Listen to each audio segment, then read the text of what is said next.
नमस्कार दोस्तों।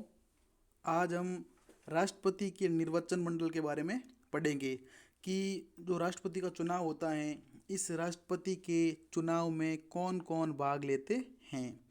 पहली बात तो राष्ट्रपति का जो निर्वाचक मंडल है या जो चुनाव में भाग लेने वाले हैं, उनका प्रावधान कौन से अनुच्छेद में है। तो भारतीय संविधान के अनुच्छेद 54 में राष्ट्रपति के निर्वाचन मंडल का प्रावधान है। दूसरी बात, राष्ट्रपति का चुनाव अप्रत्यक्ष रूप से होता है। अप्रत्यक्ष रूप से होने का मतलब कि राष्ट्रपति का चुनाव जनता नहीं करती है, तो राष्ट्रपति का चुनाव जनता के द्वारा चुने गए प्रतिनिधि करते हैं, इसलिए इस चुनाव को बोलते हैं अप्रत्यक्ष चुनाव। चुनाव का दो श्रेणियाँ होती हैं, एक प्रत्यक्ष चुनाव श्रेणी, दूसरी अप्रत्यक्ष चुनाव श्रेणी।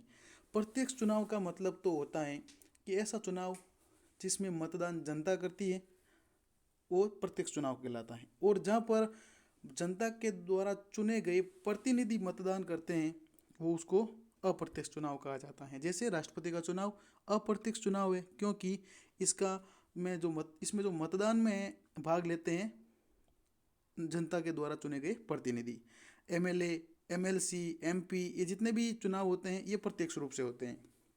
तो अपन बात करते हैं राष्ट्रपति के चुनाव की। राष्ट्रपति के चुनाव में संसद के दोनों सदन, लोकसभा तथा राज्यसभा एवं इनके सभी निर्वाचित सदस्य भाग लेते हैं। निर्वाचित सदस्य, आपने स्पेशल शब्द को इंडिकेट किया है, इसका मतलब जो राज्यसभा के मनोनीत सदस्य हैं वो राष्ट्रपति के चुनाव में भाग नहीं लेते हैं। और दूसरा, जो राज्य विधानमंडल के निर्वाचित सदस्य भी राष्ट्रपति के चुनाव में भाग लेते हैं। तो जो राज्य की जो विधान परिषदें हैं, विधान परिषदें राष्ट्रपति के चुनाव में जो विधान परिषद के सदस्य वो भाग नहीं लेते हैं, क्योंकि जो विधान परिषदें भारत के सभी राज्यों में नहीं है, इसलिए विधान परिषद के सदस्य राष्ट्रपति के चुनाव में भाग नहीं लेते हैं।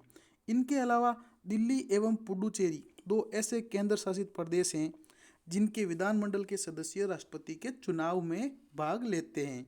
इन्होंने पहली बार 1997 के राष्ट्रपति चुनाव में भाग लिया था। 1997 में भारत के जो राष्ट्रपति KR नारायणन बने थे, उस समय उन्होंने भाग लिया था। धन्यवाद।